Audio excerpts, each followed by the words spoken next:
அனைவருக்கும் வணக்கம். நம்ம சோஷியாலஜி ஆப்ஷன் சீரிஸ் பார்த்துட்டு இருக்கோம். இந்த கிளாஸில் நம்ம பார்ட் 5ல் இருக்கக்கூடிய system of kinship in India அப்படிங்கிற இந்த சாப்டர் தான் பார்க்க போகிறோம். இது நம்ம GS1 இந்தியன் சொசைட்டிலேயே பார்த்துருப்போம். அதன் பிறகு நம்ம மாடர்ன் ஹிஸ்ட்ரியிலையும் பார்த்துருப்போம். இதெல்லாம் இதுக்கப்புறம் ஒரு 10 கிளாஸ் இருக்குங்க. இதோட சேர்த்து 10லேருந்து 11 கிளாஸ் இருக்கும். இது எல்லாமே இந்த மாதிரி ரொம்ப பேசிக்கான ஒரு விஷயமா தான் இருக்கும். இது நான் மாடர்ன் ஹிஸ்ட்ரியில் படிச்சிருக்கேன், இந்தியன் சொசைட்டியில் படிச்சிருக்கேன் அப்படின்னா இது உங்களுக்கு நான் படித்தாலே புரியும் அப்படின்னா நீங்கள் தயவு செஞ்சு புத்தகத்தை எடுத்து படிங்க. இந்த கிளாஸை பார்க்காதீங்க. இல்லை நான் கிளாஸை கவனிக்கிறேன் அப்படின்னா ரொம்ப சந்தோஷம். கிளாஸை கவனிங்க. இதே பார்த்த விஷயத்தை திரும்ப பார்த்து நேரத்தை வீணடிக்காதீங்க. போய் புத்தகத்தை எடுத்து படிங்க. சரியா? So system of kinship in India, அதாவது இந்தியாவில் உறவு முறைகள் எப்படி இருக்குது அப்படிங்கிறது தான் இந்த கிளாஸில் நம்ம பார்க்க போகிறோம். ஸோ 2 விதமாக அவர் சொல்கிறாங்க, lineage and descent in India. லீனேஜ்னா என்னென்னா tracing ancestry through the known line. நமக்கு தெரிஞ்ச ஒரு விஷயத்தை வச்சு நாம் நம்முடைய உறவினர்கள் யார் யார் அப்படிங்கிறது நம்ம தெரிஞ்சுக்கிறது. டிசன்ட்னா principle by which kinship it traced, எதன் மூலமாக நம்ம தெரிஞ்சுக்கிறோம் அப்படிங்கிறது. 2 விதமாக சொல்கிறாங்க. ஒன்று பேட்ரினியல் அண்டு மேட்ரினியல், அதாவது என்னுடைய அப்பா, என்னுடைய அப்பாவுடைய அப்பா, அவருடைய அப்பா, இப்படி தந்தை வழியாக ஒரு வம்சத்தை நம்ம சொல்கிறோம் அப்படின்னா அதை பேட்ரினியல் சொல்லுவாங்க. இது நார்த் இந்தியாவில் காமனாக இருக்கும். So descent through father. மேட்ரினியல்னால் என்ன? அம்மா இருக்காங்க, அம்மாவுடைய அம்மா, அம்மாவுடைய அம்மா, இப்படி தாய் வழியாக ஒரு உறவு முறை வருது அப்படின்னா அதை மேட்ரினியல் சொல்லுவாங்க. கேரளாவில் நாயர்ஸ் அந்த மாதிரி இருப்பாங்க, மெகாலியா ட்ரைப்ஸ் அந்த மாதிரி இருப்பாங்க. So descent through mother. சரிங்களா? இந்த லீனேஜ் என்ன சொல்லணும் அப்படின்னா யார் நம்முடைய வாரிசு, என்ன நமக்கு பின்னாடி யார் சொத்து வச்சுருப்பாங்க, மேரேஜ் ரூல்ஸ் எப்படி இருக்கும், எக்ஸோகேமியாக இருக்குமா எண்டோகேமியாக இருக்குமா, உள்ள கம்யூனிட்டிக்குள்ளேயே கல்யாணம் பண்ணிப்பாங்களா இல்லை கம்யூனிட்டி தாண்டி கல்யாணம் பண்ணுவாங்களா.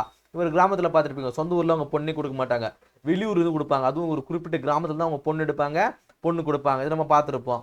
ஸோ இது லீனேஜ் டிசன்ட் இன் இந்தியா. ரொம்ப ஃபாஸ்ட்டாக போகிறதுக்கு காரணம் என்னென்னா இதெல்லாம் ஆல்ரெடி நடத்திருக்கேன் அப்படிங்கிறதுல ரொம்ப ஃபாஸ்ட்டாக போகிறேன். சரியா? Types of kinship system. இந்தியாவில் இந்த உறவுமுறை சிஸ்டம்ன்றது எப்படிலாம் இருக்குது? கன்சன்ஜியஸாக இருக்குது. அதாவது பிளட் ரிலேஷன், அதாவது நம்மளுடைய அப்பா கூட பிறந்தவங்க, நமக்கு பிறந்தவங்க, இதெல்லாம் நம்ம யாருக்கு பிறந்தோம், இதெல்லாம் பிளட் ரிலேஷன். அஃபினியல்னா அப்படின்னா மேரேஜ் மூலமாக வரக்கூடியது. நமக்கு மனைவி வருவாங்க, மனைவியுடைய அப்பா அம்மா, மனைவியுடைய தங்கச்சி அக்கா, இவங்கெல்லாம் அஃபினியல்னு சொல்லுவாங்க. மேரேஜ் மூலமாக அதன் மூலமாக கொடுக்கக்கூடிய உறவு முறைன்னு சொல்லுவாங்க. பிரைமரி, செகண்டரி அண்ட் டெர்டியரி கின்னு சொல்லுவாங்க. அது கிளாசிஃபிகேஷன் பை க்ளோஸ்னஸ். நம்ம எப்படி ரொம்ப உறவு முறையாக இருக்கும். அப்பா அம்மா ரொம்ப பிரைமரி, அப்பா அம்மா நம்மளுடைய மகன்கள்லாம் பிரைமரி. செகண்டரினா என்ன? நம்மளுடைய ஃப்ரெண்ட்ஸ் இதெல்லாம் சொல்லலாம். டெர்டியரினா என்ன? அதான் சாரி, செகண்டரி அப்படின்னா மேரேஜ் மூலமாக வரக்கூடிய உறவு முறைகள் சொல்லலாம், பக்கத்தில் இருக்கிறவங்க சொல்லலாம். டெர்டியரி கின்னு அப்படின்னா வேலை செய்கிற இடங்கள், ஸ்கூலில் படிக்கக்கூடிய இடங்கள், இங்கிருந்து வரக்கூடிய உறவு முறைகளை நம்ம சொல்லலாம். System kinship in India often influenced by caste, religion and region. இந்த உறவு முறை இந்தியாவில் எப்படி இருக்குது அப்படின்னா கேஸ்ட் மூலமாக உறவு முறை இருக்கும், ரிலிஜியன் மூலமாக, ரீஜியன் மூலமாக. நம்ம ஊரில் இருக்காங்கன்னா நம்மளாம் நம்ம சொந்தக்காரங்க, இப்படி தான் நம்ம உறவு முறைகளானது இந்தியாவில் இருக்கும். Family and marriage in India. இந்தியாவில் ஒரு ஃபேமிலி எப்படி இருக்குது, திருமணம் எப்படி இருக்குது. ஃபேமிலி அப்படிங்கிறது ஜாயின்ட் ஃபேமிலியாக இருக்குது, நியூக்ளியர் ஃபேமிலியாக இருக்குது. இது ட்ரெடிஷ்னல் இந்தியாவில் ஜாயின்ட் ஃபேமிலி காமனாக இருந்தது. மாடர்ன் அர்பன் இந்தியாவில் நியூக்ளியர் ஃபேமிலி தான் அதிகமாக இருக்குது. மேரேஜ் டைப் அப்படிங்கிறது எண்டோகேமியாக இருக்குது, எக்ஸோகேமியாக இருக்குது. எண்டோகேமினா என்ன? ஒரு கம்யூனிட்டிக்குள்ளேயே ஜாதிக்குள்ளேயே கல்யாணம் பண்ணிக்கிறது. எக்ஸோகேமினா ஜாதி விட்டு வெளியே கல்யாணம் பண்ணுறது. மோனோகேமினா அப்படின்னா லீகலி என்ஃபோர்ஸ்டு, அதாவது ஒருத்தருக்கு ஒருத்தங்க தான் அப்படிங்கிறது மோனோகேமி. பாலிகேமி, பாலியாண்ட்ரி அப்படின்னா ஒரு ஒரு மனைவி 4-5 பேரை கல்யாணம் பண்ண, ஒரு பெண் 4-5 ஆண்களை கல்யாணம் பண்ணிக்கிறது. ஒரு ஆண் 4-5 பெண்களை கல்யாணம் பண்ணிக்கிறது தான் பாலிகாமி, பாலியாண்ட்ரி அப்படிங்கிறது. சில ட்ரைப்ஸில் இது, அதாவது பழங்குடியினர் மக்கள்கிட்ட இது வழக்கமாக இருக்குது. Household dimensions of India. இந்தியாவில் குடும்பங்கள் எப்படி இருக்குன்னு பார்க்கும்போது household, residential and economic unit, அதாவது ஒரு குடும்பமாகவும் இருக்குது, அதே போல் ஒரு எக்கனாமிக் யூனிட்டாகவும் இருக்குது அப்படின்றாங்க. இந்தியாவில் பார்க்கும்பொழுது ஜாயிண்ட் ஃபேமிலிஸ் ஷேர் ப்ராப்பர்ட்டி, ஒரு கூட்டு குடும்பமாக இருக்காங்க, சொத்துக்கள் பகிர்ந்துக்குவாங்க, இன்கம் பகிர்ந்துக்குவாங்க, டெசிஷன் மேக்கிங் பகிர்ந்துக்குவாங்க. Nuclear families emphasise individual choice, mobility and independence.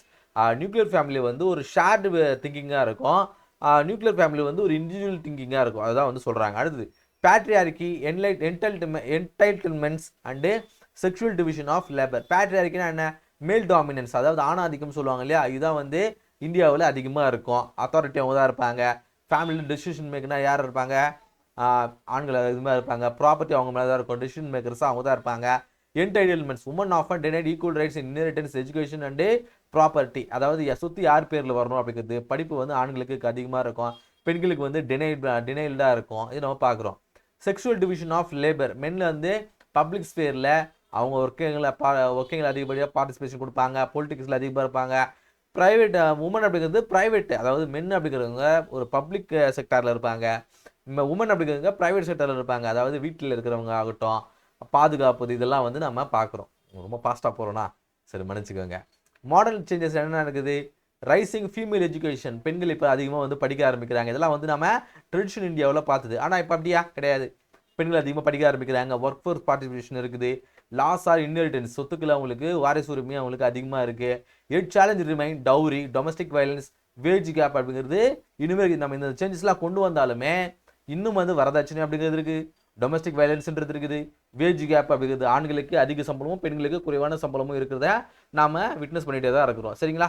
இப்போ practice question. Explain the difference between patrilineal and matrilineal descent in India with example. மேலே பார்த்தா இல்லையா பேட்ரினியல் என்ன மேட்ரினியல்னா என்ன அப்படிங்கிறத ஒரு எக்ஸாம்ஸோடு சொல்லியிருக்காங்க. அடுத்தது critically examine the role of patriarchy and sexual division of labour in shaping the Indian family system. Indian family சிஸ்டமில் பேட்ரியார்கிக்கும் and sexual division of labour அப்படிங்கிறதும் இந்தியன் ஃபேமிலி சிஸ்டமை எப்படி வந்து ஷேப்பிங் பண்ணுது அப்படின்னு நம்ம சொல்கிறாங்க. சரிங்களா?